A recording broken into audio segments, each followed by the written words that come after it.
We will be beginning Chapter 4 of the Oversoul 7 Trilogy series. We're on the Book 1, The Education of Oversoul 7. The Descendants of Proteus.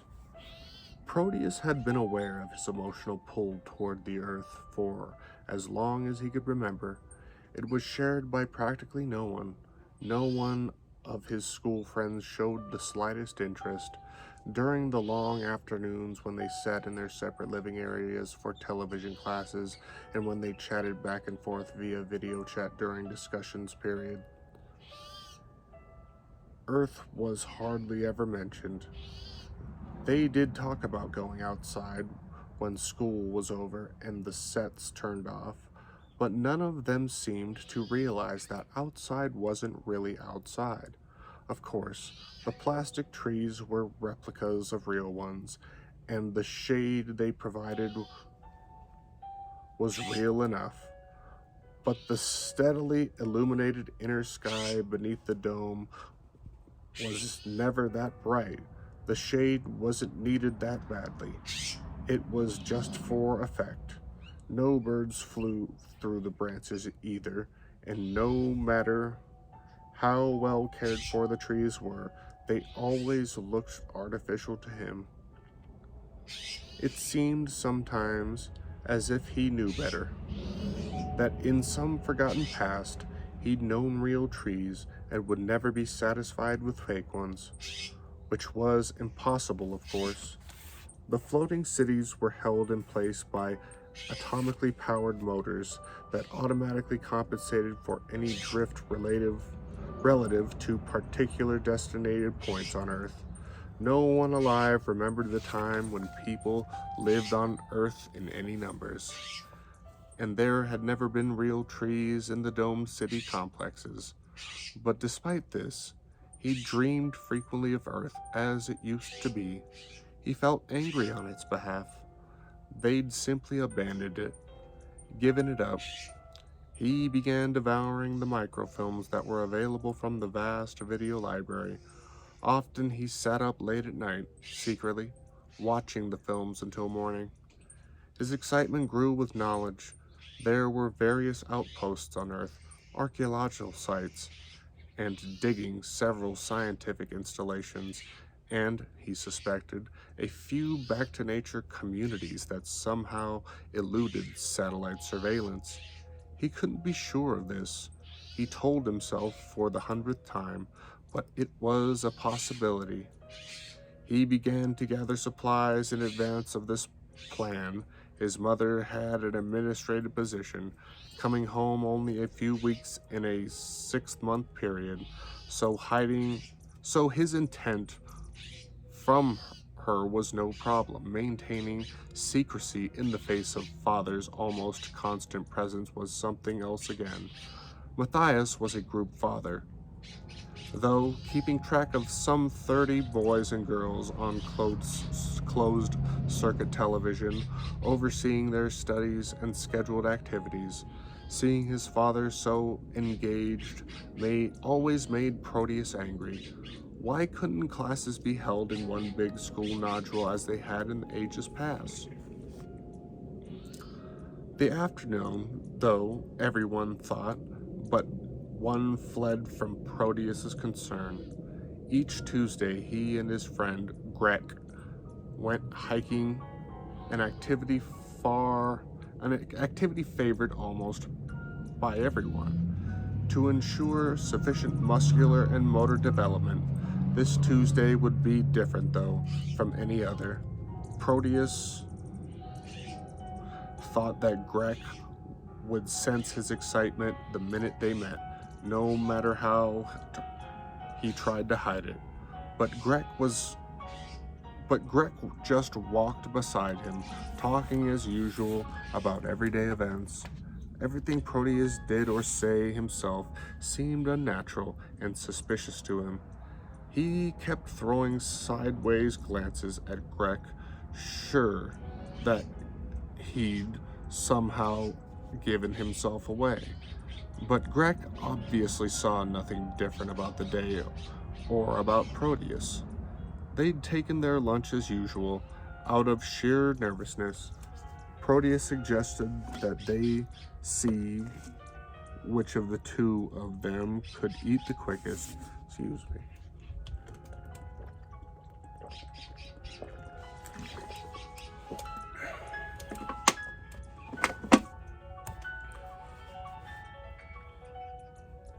So they went down the plastic streets, whooping and lapping, popping the lunch pills, LPs, in their mouth as fast as possible. They each had 2 protein basics, PBs, 2 carbohydrate simplexes, CS, and an amino acid supplement, AAS. Proteus let Grek win because he felt guilty about hiding his plans from him, and he was feeling guiltier each minute. The game had been foolish too, he thought it. It would be the last time he'd gobble this LPs so nonchalantly, so sure of a constant supply. Had he stashed away enough of them? He was sure that he had. Still. You sure are quiet, Greg said. Oh, the same old thing, Proteus said. Walking down these streets depresses me, though I didn't know it shouldn't. And I kept wishing boys were given the same training that girls are, taken into the heart of business and politics at a young age, so they can see how the world works. If we were girls, we'd be studying seriously at our age, not just passively watching our fathers manage the living nodules or learning unimportant mundane skills. Actually, Proteus was surprised at the normal sound of dissatisfaction in his voice, because he was only talking for something to say. But he wasn't concerned with problems like that anymore. Not him. A few boys went by on arrow skis. A man sat on the porch of a nodule, his face expressionless as they passed. See, Proteus said. He looks as artificial as the trees. Well, not really. My father knows him. He's got as much responsibility as any man around here, but it isn't enough. He manages rain regulation, but it's all computerized anyway. Oh, don't start on that stuff again, Greg said. My father says you'll end up in real trouble. You're so damn dissatisfied all the time. This sent Proteus into a laughing fit. If you only knew, he said. I meant how funny that is. What kind of trouble can you get into around here? I don't know, Greg said uneasily. That's it. None, Proteus went on. His talk was supposed to keep Greg occupied while he went over his own last-minute plans. As the time approached for him to make his own move, he was getting more and more nervous. Soon Greg would suggest that they return. As usual, they'd be expected home before supper, and they'd be walking about 2 hours. It was near 6 p.m. Would you miss his father, Greg? Wasn't there something he could say to Greg without giving the whole thing away? Something that Greg could remember afterward? Greg, we're friends, aren't we? Look, I like you a lot. Greg stopped and armed at him. What did you need to say that for? Sure, we're friends. I don't know. Proteus felt like laughing, like crying. He felt secretive, yet like shouting his secrets aloud where everyone could hear it. He caught himself. He needed the 2-hour head start. He had to get to the ramp that he'd stalked out, he said nonchalantly. Let's go back a different way. He paused and looked around as if trying to make up his mind which way to take. Actually, he was taking a long last look at the neighborhood in which he'd lived as long as he remembered. The living nodule stretched as far as the eye could see. Each complex was a duplication of ancient Earth conditions, as perfect as art and science could make. Each city was done in the decor of a particular Earth period. This one was 19th century America. He lived in the Ohio block. We always went home the way we came back, Greg said. I know, but the lunch race gave me an idea. Let's each take a different route to my nodule and see who gets there first. I'll go a block to the left and you go a block to the right. It's just an idea. If you don't want to, Proteus broke off. He knew George would agree. Any kind of challenge was always fun. All right, ready, set, go, Greg shouted. He turned around without looking back and began to run as fast as he could to the right. Shocked, Proteus just stood there for a moment. He hadn't realized that Greg would take off so quickly, or that there wouldn't be time to make some gesture, some veiled goodbye. Greg disappeared around the corner. Proteus began to run himself, going faster and faster now, stopping only when he had to catch his breath. The slightly springy material of the sidewalk, just a trifle with each step, so that he felt an added sense of acceleration as it was running so quickly, as if he was running so quickly that he could just take off above the treetops. His feet were strangely cold, although the air maintained at a constant 73.2, and his heart was pounding when he finally came out onto the 5-acre area of artificial trees and fields that surrounded the city complex. Benches were neatly placed around the landscape, each one bush beside it and a pot full of simulated flowers. Now, at supper time, the area was vacant. Some of the flowers were growing brittle. Scientists were working on a new material that might actually reproduce itself, or at least repair itself, maintaining a more natural look. Proteus wondered if he'd ever come back, and if he did, whether or not the new plastic life would replace the old. A week ago, he'd carefully cut a whole chunk of grass and placed his survival kit and supplies beneath. Now he retrieved them hurriedly. It would be dark at 7 when the daylights automatically lowered to minimum illumination. A panicky feeling flickered behind his forehead. Ignoring it, he inflated his aeroskis, put his survival kit over his back, and glided through the quiet air. The skis worked by reacting against the air beneath them. His were a boy's set, allowing only an elevation of 6 feet, but they could go fast enough.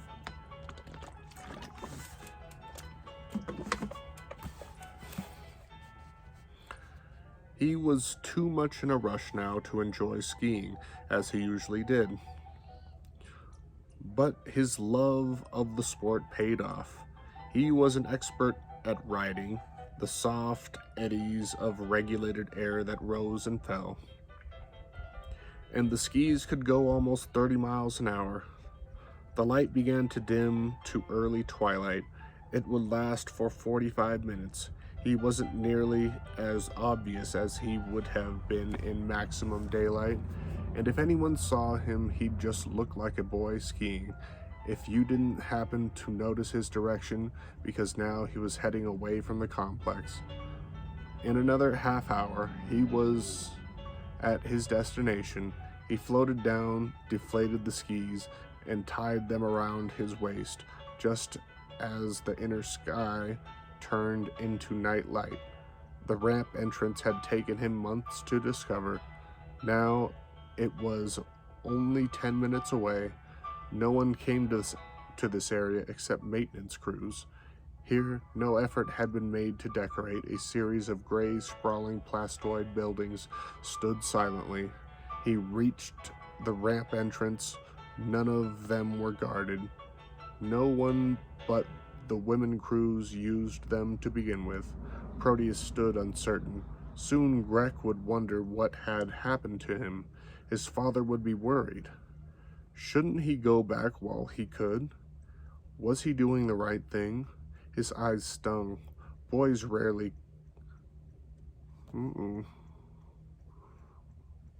Shit. I lost my place. Okay, here we go. Boys rarely completed in the examination of historical training, since it was a woman's field. The father said they rewrote history, but he tried and he flunked. If they'd taken him, he'd probably never would have decided to strike out on his own to discover Earth on his own. He would have been content with records. Remembering his resolve came back with a warm rush. The grating was beneath him. He pulled up easily. It was made for woman's lighter hands and closed it from the inside. Quietly, he began to descend the dimly lighted ladder-like stairs. His steps echoed through the aluminum tunnel. His scalp prickled and his ears rang. Just suppose, that he couldn't get out at a lower end, and someone locked the upper entrance. You're just acting like a scared kid, he told himself scornfully. He knew the ramps only extended a few hundred feet, yet it seemed that the steps would never end. There were other ramps, but many were used to transport scientific supplies, and he didn't know their schedules. That's why he'd chosen a utility ramp, because they were visited only several times a year for inspection purposes. But now it occurred to him that if anything happened and he couldn't get it out, it would be a long time until he was found. Not that he didn't have enough supplies, he told himself quickly, because he did. He was just nervous because he couldn't have known ahead of time how he'd feel. The descent was oddly distasteful. He felt like one of the archaic-looking insects he'd seen in microfilms, creeping inside the huge ramp that descended from him, the underside of the city. Maybe it was just the knowledge that each step took him nearer the ramp's end that bothered him, he thought.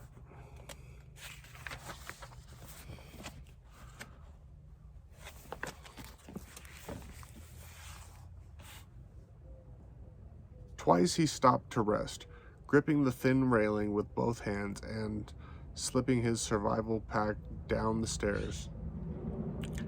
At the same time, he kept thinking of his father, who must know of his disappearance by now. He was probably questioning Greg at this very moment. To show himself that he didn't really care, he started to run down the stairs, the echo of the steps growing even louder. Then the steps ended. A small door read "Outlet Surface." It opened automatically at his touch and closed behind him. A narrow hall lined with machinery ended with a second door. Proteus gulped. If he were right, he should be in one of the infrequently used atomic-powered sky elevators on the underside of the floating city with nothing between him and Earth but 7 miles of empty space. He looked around at the small globular room in which he stood. He'd made it.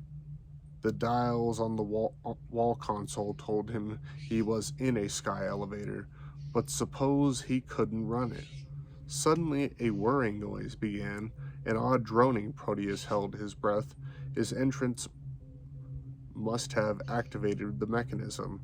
Even now, his weight and dimensions were probably being fed into the microcomputers in charge of descent. A red light flashed on.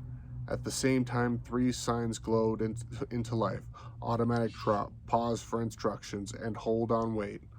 The room itself began to vibrate softly. Proteus gulped again, pressed the button marked automatic drop, and closed his eyes as tightly as he could. His stomach lurched. His head snapped back. The sky elevator dropped out of its nest beneath the city and began its descent. Proteus's eyes flew open. Inside, the lights dimmed. A dial flashed 35,000 feet. The sight of it almost made him as sick as he realized that plans were one thing and their realization was something quite different. Here he was, 35,000 feet up in space, alone, falling steadily away from the only word he knew. One side of the sky elevator was a transparent window. He looked out, hardly believing what he saw. Bright emptiness stretched out all around him, an endless blue sky through which he was descending. Then he looked down in terror, for below there were mountains of black gray clouds and heavy, threatening like an ever moving uneven floor, upon which the sky elevator must surely crash. Despairingly, he looked up to see the dark undersides of the city disappearing as he plunged further down. He could make the sky could he make the sky elevator reverse itself in midair? He eyed the dials. No, he thought. Even with the little he knew, he was sure that the reversal was impossible. Now the dial read 30,000 feet. He looked down again, astonished. As he approached the clouds, holes appeared in them as if by magic. He'd never seen clouds before, not natural ones, only the three tamed ones that went past with each other each 15 minutes of rain. But he knew about them academically. No film or account could begin to describe what they were really like. Though the involuntary, he shouted out with wonder as the sky elevator dropped through one of the cloud holes. He gasped. The clouds gave way, as if on purpose. The clouds knew. They're alive, he thought, like sky creatures. It seemed to him that they were rushing from all over the open sky to watch.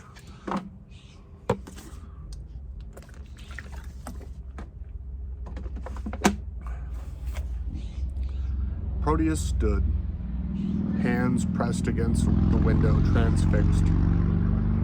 There were layers and layers of clouds. Again he thought of sky creatures grazing.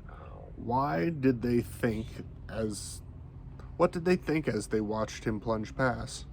Then, suddenly, they thinned out, moved away, rushed away as if frightened.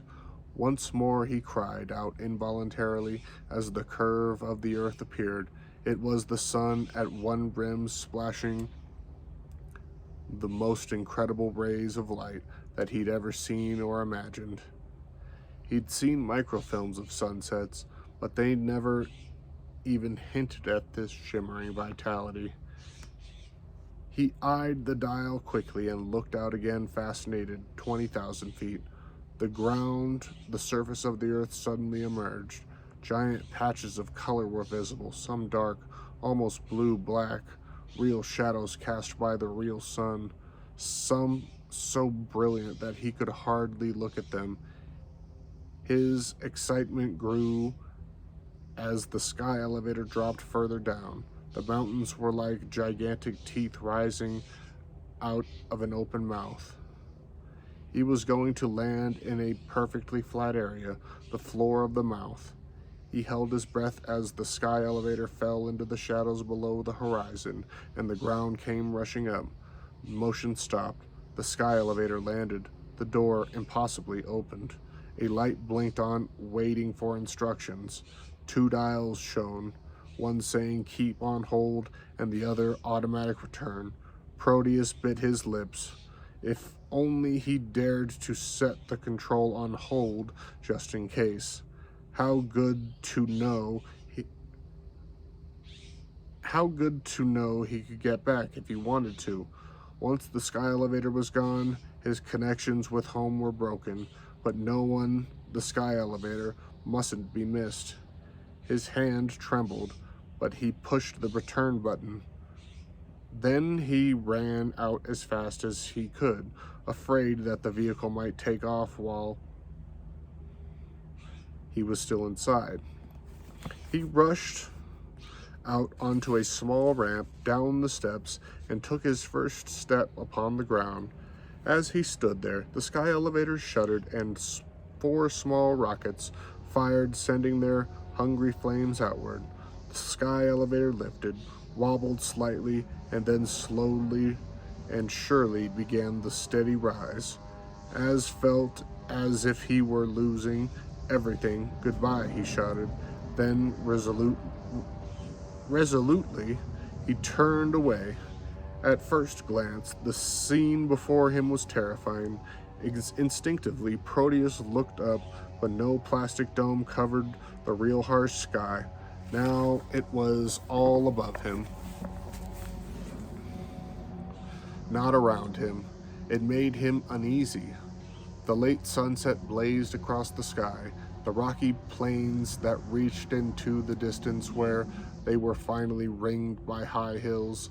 The sun's brilliance hurt his eyes, but more than this, he was unprepared for the spectacular reaches of the open space, in which he suddenly felt very small and vulnerable. He shivered. He'd never felt so unprotected in his life. He looked up again, this time in the opposite direction. The globular sky elevator was rising, growing smaller and dearer each minute, looking like a balloon. Soon he wouldn't be able to see it at all. Proteus watched, thinking of the floating city complex to which it would return. He sighed, realizing how snugly he had been held within the plastic bubble. Now he almost yearned for the sky elevator's sheltering walls. Already his skin prickled. The air here was wild, not controlled, and even surprisingly soft. It still pushed against his face, thrusting itself all around him, pushed him, though gently. It felt alive. But then so did the ground, which seemed to be a litter of sand granules and stones and small weeds. He was surprised to be walking on an uneven surface that once he stopped dead still, almost afraid to go on. He wobbled when he walked. The stones hurt his feet, and realized that in no time at all his shoes would become a complete loss. The sun fell a few notches in the sky. How many other human beings were on Earth? Suddenly he felt brave, heroic, caught up in a rush of exaltation. Once his mother had taken him on a business trip to the moon with her, but her moon was civilized and quite mundane in the domed areas. Earth was difficult. It was primitive, real. In a strange manner, he felt that he'd come home. His aero skis would save his shoes and feet until he got used to walking on the surface. He inflated them and took off, whizzing just above the rocks and stones. But at once he was in trouble. Too late, he realized that his skis had been developed for completely even air currents inside the complexes. It was impossible to glide smoothly in this bumpy, undisciplined air. Trying to navigate, he looked down beneath him. So this was Section 7. The entire Earth's surface was designated by symbols now. Although archaeologists and historians could rattle off the old names with ease, still, he wished he knew the names for his landing place. It seemed sad not to know. He searched his mind, but all he could remember was the name Cyprus, which referred to an island. He thought, not a large body of land. Still, a name was a name, and better than none. His skis wobbled in a sudden eddy of air, but already he could tell that he was beginning to handle himself in the new air currents.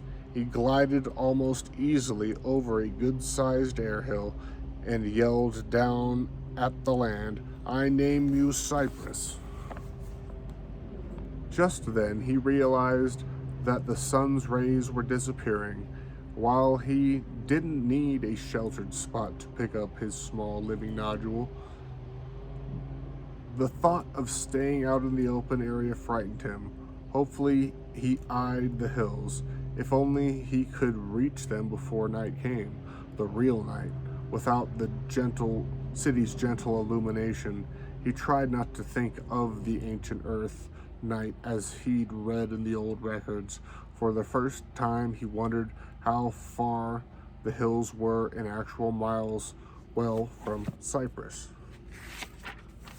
And that's it for chapter 4. Pick up on this sometime later.